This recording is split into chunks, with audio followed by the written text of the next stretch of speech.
1977 में जब केंद्र में जनता पार्टी की सरकार बनी तो उसने 9 कांग्रेस शासित राज्यों में राष्ट्रपति शासन लगा दिया था।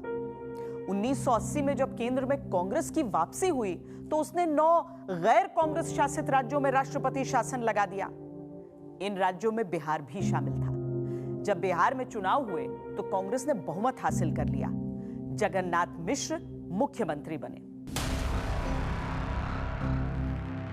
कांग्रेस ने वापसी तो कर ली, लेकिन नेताओं के बीच वर्चस्व की खुली लड़ाई थी। जगन्नाथ मिश्र पर यह आरोप लगते कि वो सरकार को अपनी जागीर की तरह चला रहे हैं। और जब मार्च 1983 में उन्होंने बगैर आला कमान की मंजूरी के अचानक अपने मंत्रिमंडल से 11 मंत्रियों को हटा दिया तो खूब हाय तौबा मची।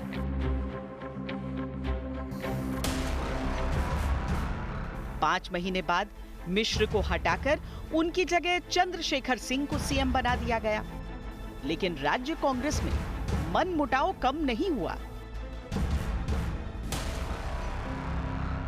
उधर केंद्र की राजनीति में भी बहुत कुछ चल रहा था।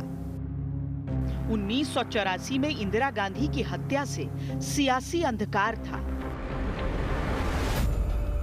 हत्या के फौरन बाद हुए आम चुनावों में सहानुभूति की लहर पर सवार होकर कांग्रेस फिर सत्ता पर काबिज हुई और राजीव गांधी प्रधानमंत्री बने।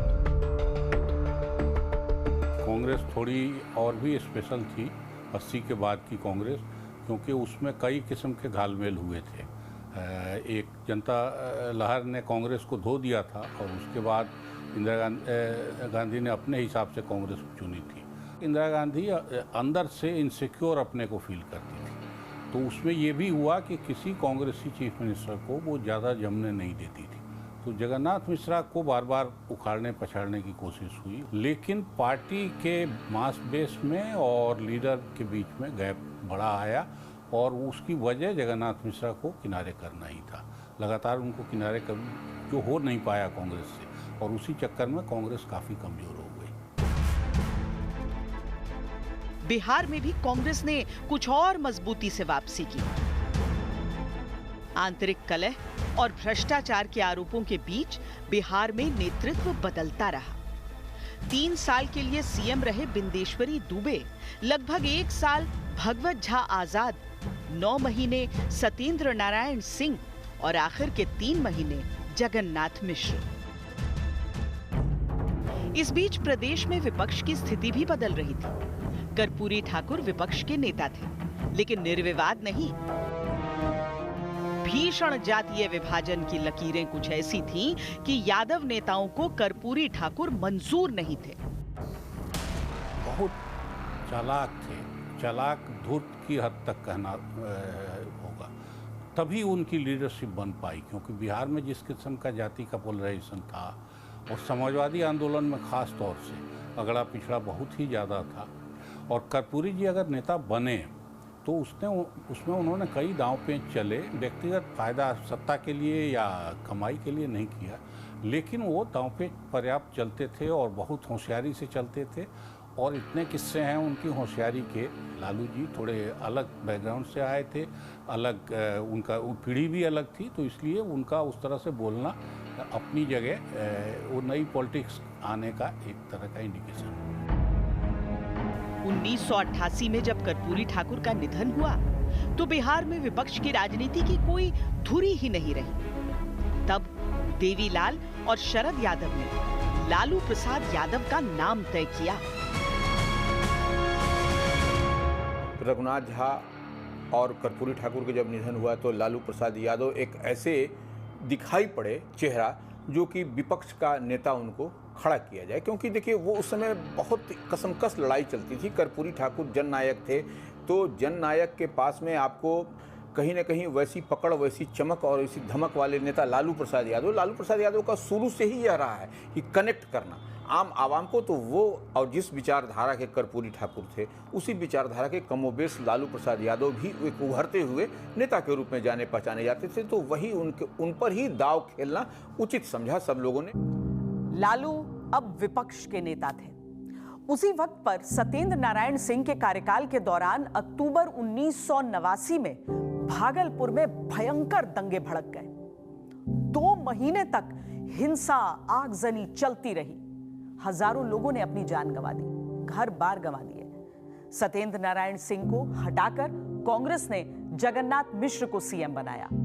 हालांकि सत्येंद्र नारायण सिंह ने जब बाद में अपनी जीवनी लिखी तो उन्होंने कांग्रेस में अपने साथियों को ही इन दंगों का दोषी बताया।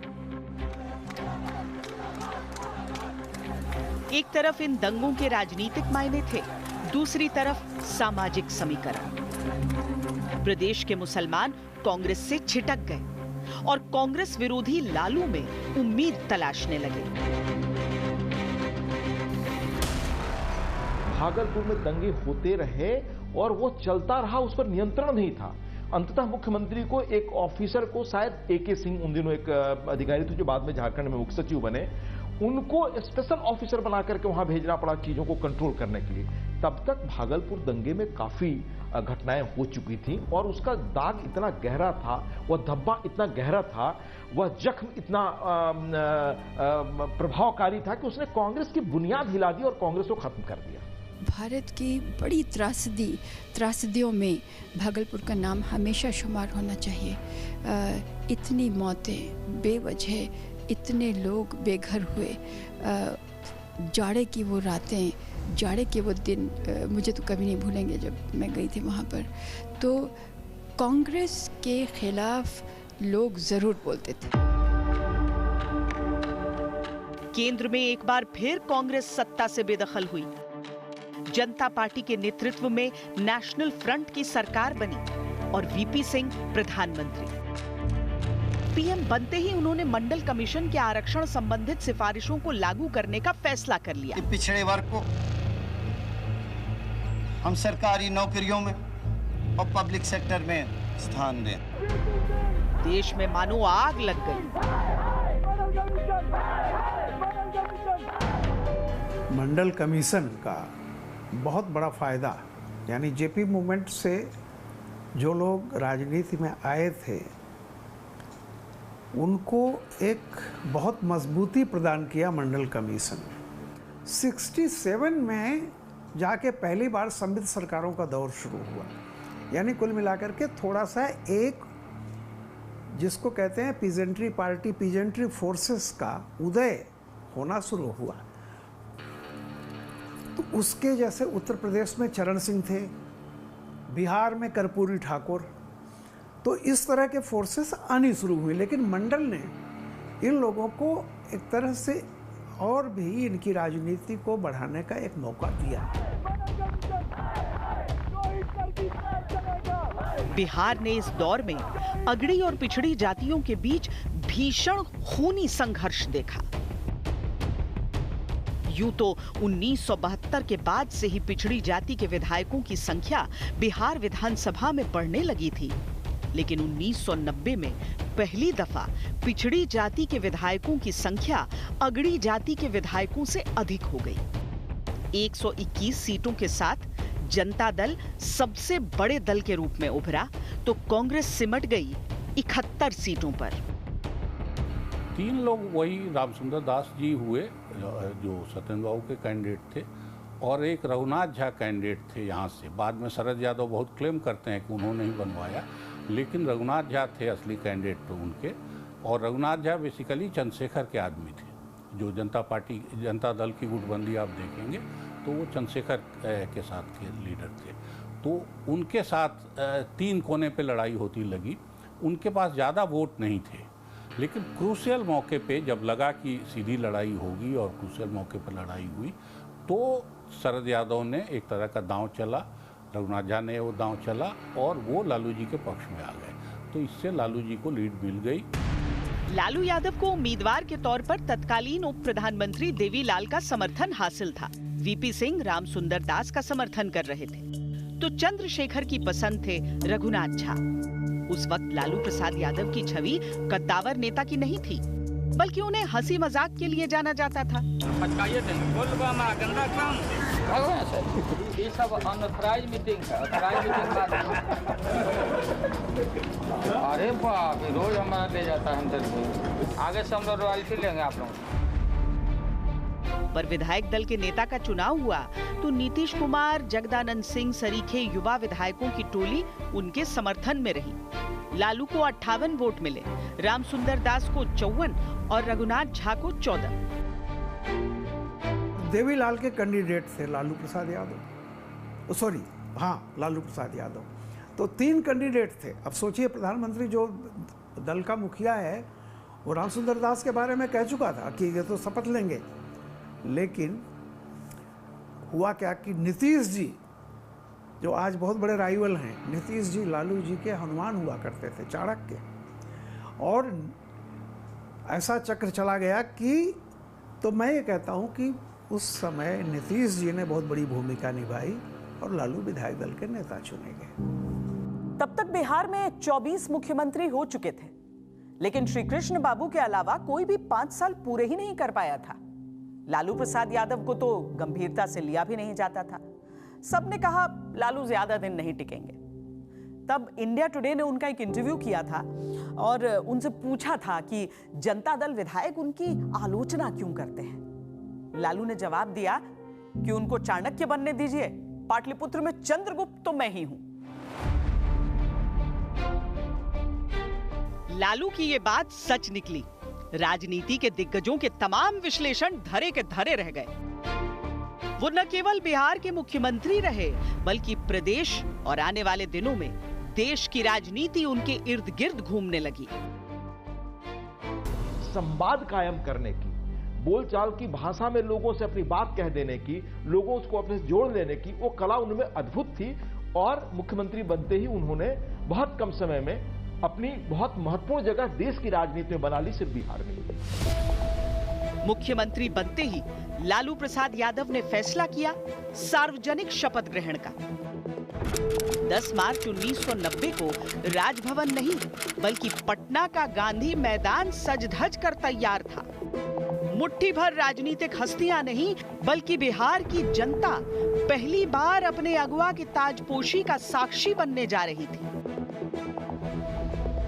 जयप्रकाश गोलंबर पर राज्यपाल यूनुस सलीम ने लालू यादव को बिहार के 25वें मुख्यमंत्री के तौर पर शपथ दिलाई। देवीलाल जी आदर्श थे और देवीलाल जी ने शपथ लिया था खुले में, तो उस समय तक फिर ये एक तरह का चलन हो गया, तो लालू जी ने भी उसको फॉलो किया। हाँ, वेरी जस्टी फोर्स गया कि नहीं आपके यहाँ? एक्ट करिए। अगर कोई आदमी डमरलाई जाएगा पुलिस ऑफिसर, हम एक्शन करेंगे, हमको खबरें मालूम है। लालू जनता के मुख्यमंत्री बनना चाहते थे। बगैर व्यवस्था बदले वो एक नई व्यवस्था शुरू करना चाहते थे, जिसमें राजा और प्रजा का फर्क मिटे। कम से कम संकेत तो यही मिल रहे थे। मुख्यमंत्री साफ करे तो मुख्यमंत्री कपारे फाड़ मारे। शुरुआती दिनों में उन्होंने मुख्यमंत्री आवास जाने से इनकार कर दिया। वो वेटनरी कॉलेज कंपाउंड में वहां चपरासी के तौर पर काम कर रहे अपने भाई के एक कमरे के घर में रहा करते थे। उसी के बाहर मैदान में वो अपनी कैबिनेट मीटिंग लिया करते थे।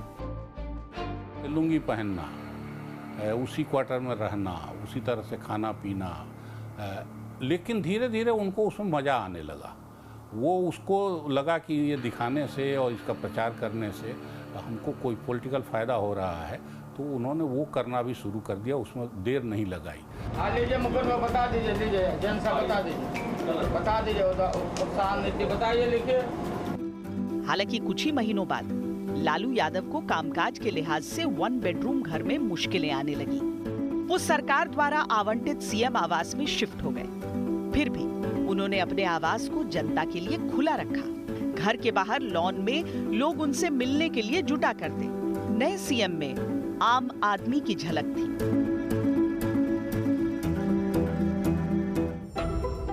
सीएम बनने के बाद लालू का पहला फैसला था सड़कों से स्पीड ब्रेकर हटा देना। दरअसल ग्वाले जब दूध बेचने के लिए निकलते थे तो स्पीड ब्रेकर पर दूध छलक छलक कर बेकार हो जाता था। सुनने में यह सामान्य सा फैसला लालू की सियासत के कई रंग समेटे था।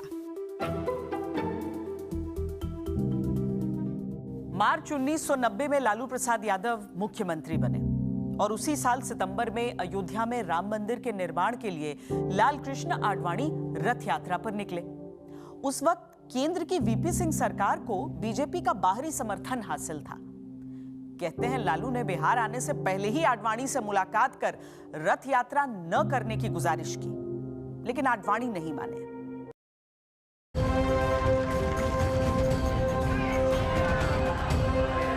आडवाणी ने धनबाद से लेकर समूचे केंद्रीय बिहार का दौरा किया।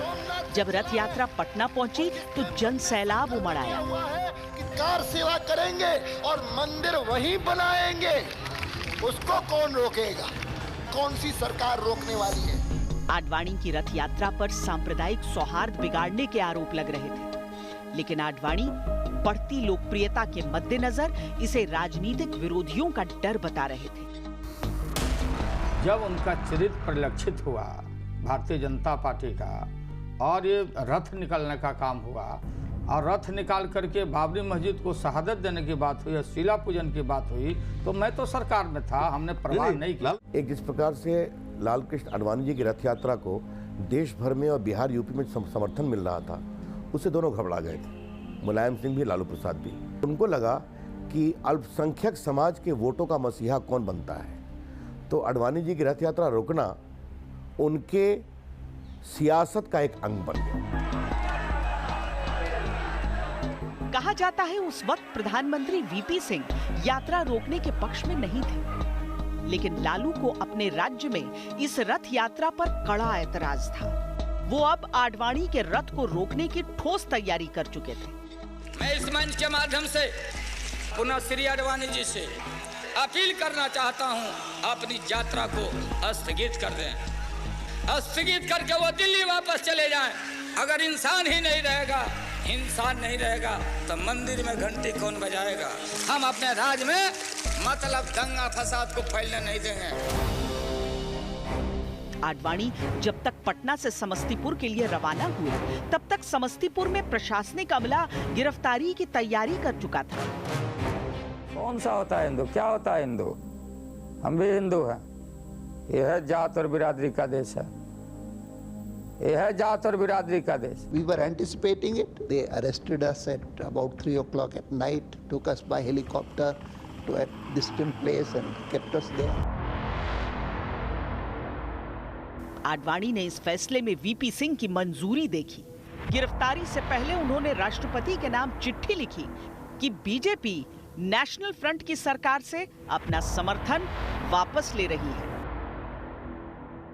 वीपी सिंह चाहते थे कि आडवाणी जी को अरेस्ट कर लिया जाए और रोका जाए। लालू जी, हालांकि श्रेय उन्हें मिलता है, लेकिन उस समय वो एक नए मुख्यमंत्री थे। उन्हें सत्ता में आए हुए कुछ चंद महीने हुए थे 1990 में। वो सहमत ही नहीं थे, बल्कि उन्होंने ही इस बात पे लालू जी को मजबूर किया कि आपको रथ रोकना है और आडवाणी जी को गिरफ्तार करना है।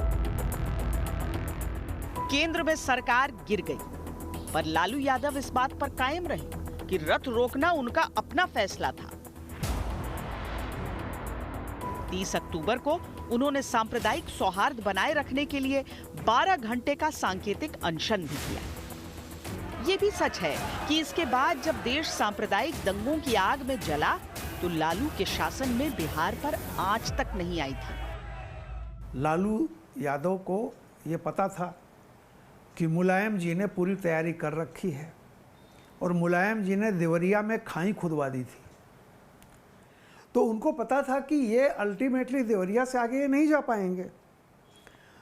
तो उस समय लालू जी को लगा कि ये श्रेय मुलायम क्यों लें, मैं क्यों ना ले लूँ। बिल्कुल फैक्ट बात यही है। तो अब जो भी अंदर खाने का रहा हो, लेकिन हकीकत ये है कि एक म्यान में 2 खटक देखा सुना न कान, तो ये हर जगह चलता है।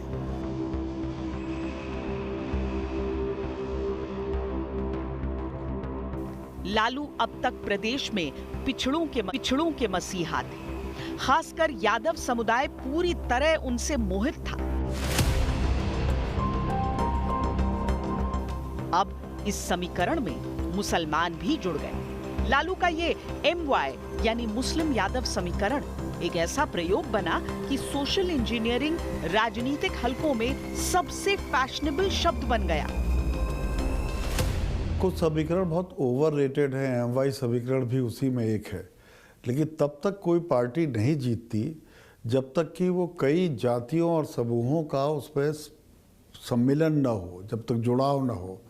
लालू जी ने अपने समय में एक सामाजिक चेतना लाने का काम किया और उस सामाजिक चेतना में पिछड़ों का एक बड़ा वर्ग भी उनके साथ शामिल था।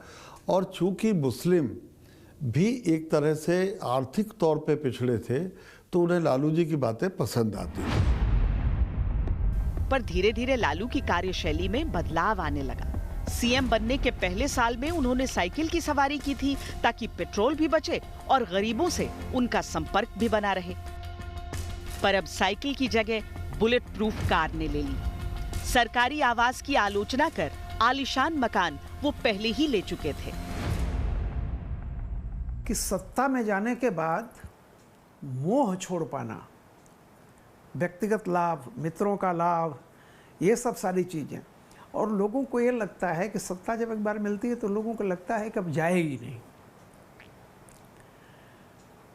जबकि तुलसी ने लिखा है कि तुलसी ये धरा में प्रमाण भरा, जो फरा सो झरा, जो बरा सो बुताना। तो अप्स एंड डाउन्स तो चलते रहते हैं।